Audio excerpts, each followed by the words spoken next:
somehow learn the technique or manage to tune yourself with your being and open the Anandamaya Kosha, the bliss space, continuously you will be able to stay in that space.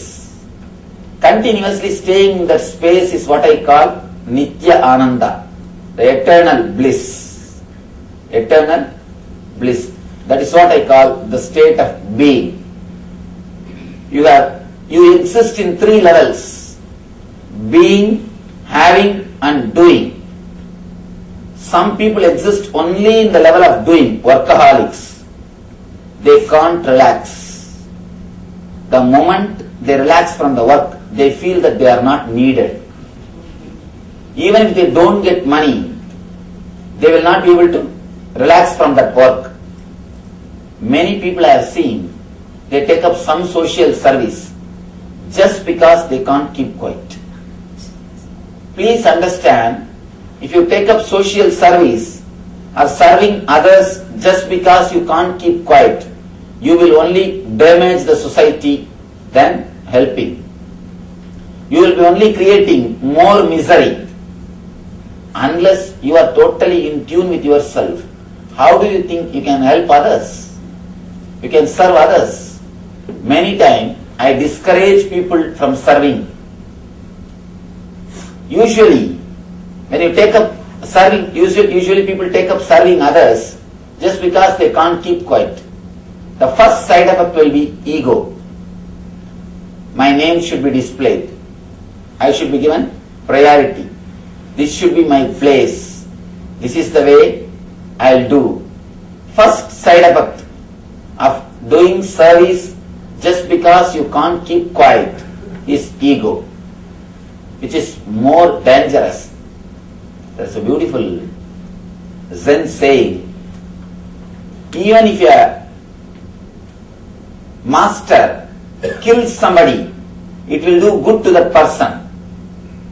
Ordinary egoistic person, even if he serves others, it will do only disturbance to others.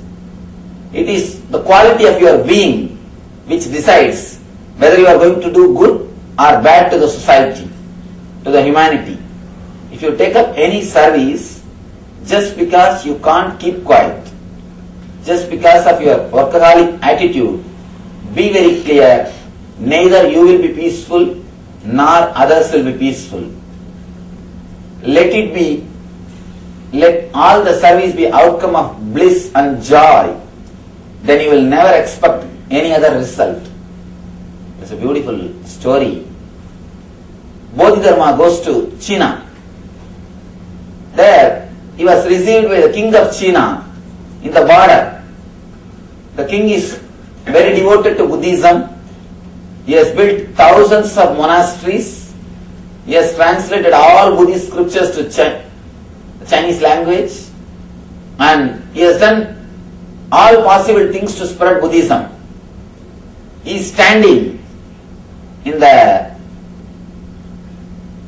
border and receiving the Bodhidharma. After receiving Bodhidharma, he asks Buddha, please tell me, I have done so much of service to Buddhism. What will I get after death? What is the reward for me? Because I have done so much of service. It's a wonderful story. He says, I asked so many Buddhist monks. They told me that I will reach the seventh heaven. But I wanted to listen from you. What will I get after my death? What will be the reward for me for all this service? Bodhidharma is a very honest man. Very honest man. Straight away he says, doesn't even bother that he is a king of this country. He says, I can be sure of one thing, you will reach only seventh hell. I was totally shaken. The king was totally shaken. He said, what are you talking? I have done so much for Buddhism. How can you say that I will reach seventh hell? Bodhidharma makes a beautiful statement. If you have really done the service, the very service itself is a reward. If you have really done this out of your joy and bliss, from your being, the very service itself is a reward. You have done from your doing. Just because you can't keep quiet. Your whole personality is centered on doing. Our personalities will be centered in 3 levels. Either it will be centered in being level, or having level, or doing level. Person who is centered in doing level, he is in hell. There is one more beautiful statement Bodhidharma makes. Don't think you will do some sins and then reach hell. You are doing sins because you are in hell. You will never hurt others. You will never be violent with others if you are happy, peaceful within yourself. You will do sinful acts. You will do wrong things because you are in hell. Very doing wrong things shows that we are in hell. Very doing right things shows that we are in heaven. Don't think you will do some sinful acts then go to hell. You are in hell, because of that you do sinful acts. Don't think you will do some good things and then reach heaven. No. You do good things because you are in heaven.